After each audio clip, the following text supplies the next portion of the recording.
Batman and Robin number 16, written by Peter Tomasi, art by Patrick Gleason. This is the final tie-in to Death of the Family for this comic. And last issue we left off with Damian being trapped in a zoo by the Joker, who then brought in a Jokerized Batman to fight against Damian to the death.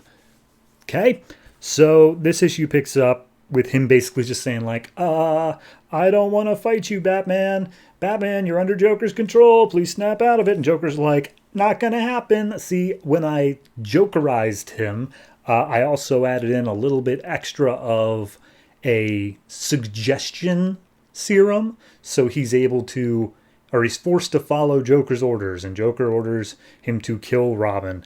And Damian, of course, is just going repeatedly like, Batman, don't make me do this. I'm not going to give up on you. I'm going to fight for you. And then like as soon as Joker's out of earshot, he's like, Dad, please wake up. I need you. Come on, Father. Okay, snap out of it. I don't want to hurt you. And that carries on for pretty much like 5 pages in a row until Damian's like, okay, clearly I'm not getting through to him. Not that I'm going to stop trying, but I am going to do some other things.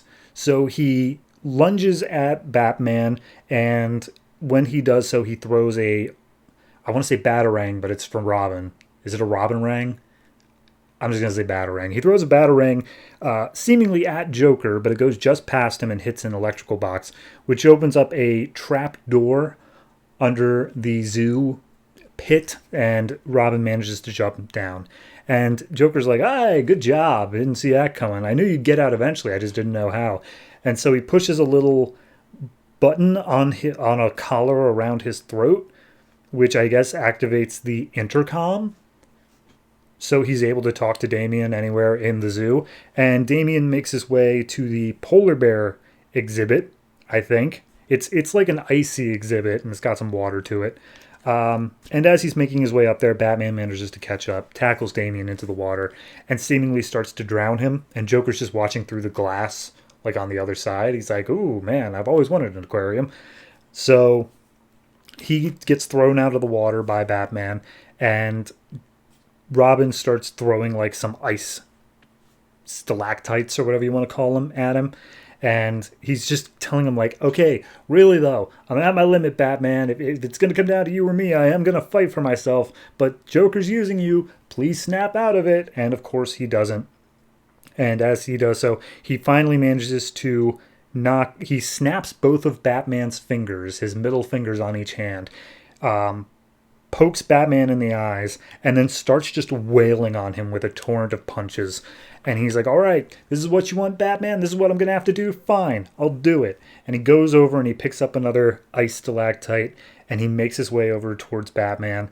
And as he's like about to plunge it into him, he's like, nope, I can't do it. I won't do it.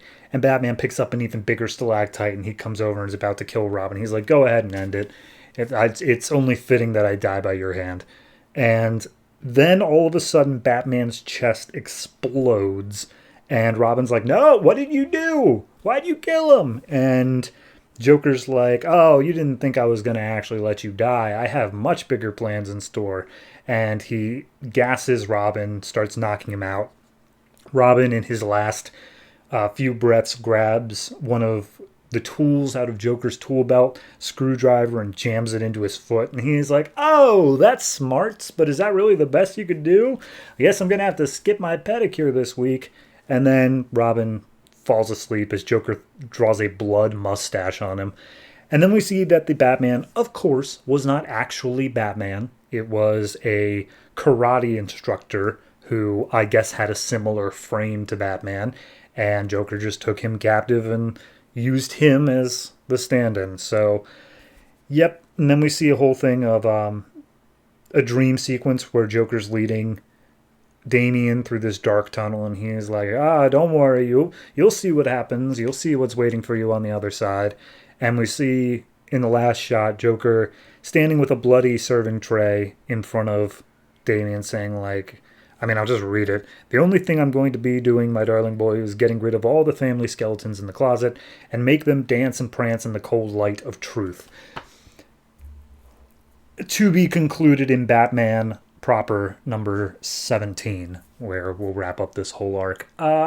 So that last page, I know I haven't really been saying a lot of dialogue, but that last page is pretty much indicative of how Joker has been talking this entire book, and how Damian has been like kind of responding as well. Damian's a lot better about it, but Joker's just been going on and on with the prose and the poetry and like making all these imageries. And it's like, I get it. It's creepy. And the art by Gleason is horrifying, like absolutely terrifying. But it's, I don't know, just writing wise, I think this issue did better than last issue, with Joker actually just making a bunch of jokes. For instance, when he said he always wanted an aquarium, he said he hopes Aquaman doesn't hear about that, or else he's going to have to attack him too. So there are better jokes in this issue. It feels more like Joker, but it is such a wildly insane plan. I think this issue did better because it focused more on the Batman fight, whereas last issue was just so much poetry and throwing it out there. Yeah, I mean, it's fine. It's not my favorite of the Death of the Family tie-ins, obviously. I think that still goes to Batman the Dark Knight as it stands right now. But it's fine. It's not an awful tie-in overall. So this issue's better than last issue. I can't remember what I gave last issue, but I'm going to give this one a 7. Art is fantastic. Art looks great. It really does. It's a different kind of creepy than most of the other artists are doing with the Joker, and it just works for me. So yeah, 7 for this, and we will conclude it all in Batman.